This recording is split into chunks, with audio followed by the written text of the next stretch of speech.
Hi, I'm John Cash. Welcome to John Cash Ministries, your daily devotional for today. We're in 1 Peter chapter 4, verse 1 and 2. Therefore, since Christ suffered in his body, arm yourselves also with the same attitude, because he who has suffered in his body is done with sin. As a result, he does not live the rest of his earthly life for evil human desires, but rather for the will of God. Some deep spiritual meanings in this particular verse that can have a huge impact on your life. Starting in verse 1, it says, Therefore, since Christ suffered in his body, arm yourselves also with the same attitude. Now notice the term arm. Arm yourselves. It's an offensive weapon. You want to arm yourselves with the same attitude. Well, what attitude is that? What's the attitude Christ had?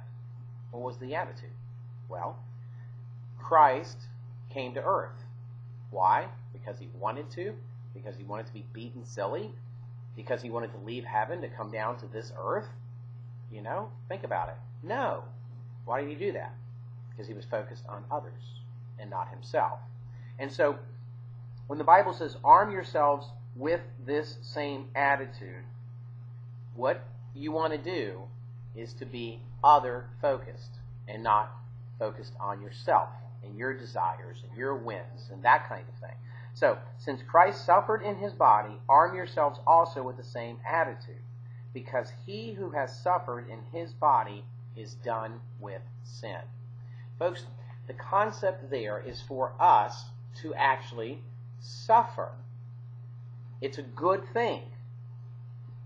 You're like, it's a good thing to suffer? Yeah, in a way it is. Let me explain. The difficulties and the pain and the trials that we go through are designed to teach us how to suffer and how to go through tough times so that we get our eyes off of ourselves, and it forces us to put our eyes and our trust and our hearts in the hand of the Lord. And so therefore, when it says, because he who has suffered is done with sin, most likely, if you're listening to this, you're struggling with some kind of sin, maybe many sins.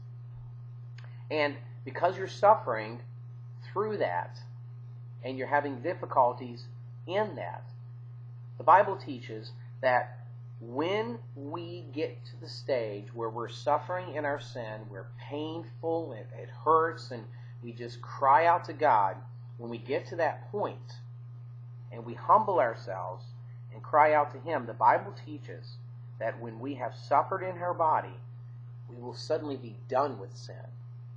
You're like, well, how are we going to be done with sin? We'll be done, we'll be finished with it when we adopt the attitude that we can't live the Christian life on our own power, in our own way. We must just forget about ourselves and turn in a childlike faith to Jesus Christ. Kind of a deep concept, huh? Then in verse 2 it says, as a result.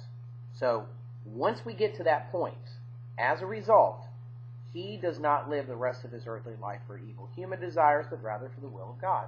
You see, to make it to that stage where we're not going to be living our lives for evil human desires, the things that we long for, greed, lust, power, money, that kind of thing, we're suddenly going to take our eyes off of what we want, and we will put our eyes on what Jesus wants, his desires, his ambitions for us. And so it's a process. The Christian life is a process where we eventually learn that it isn't about us. It's about Jesus. We eventually learn that the whole reason we're on earth is really not to make us happy.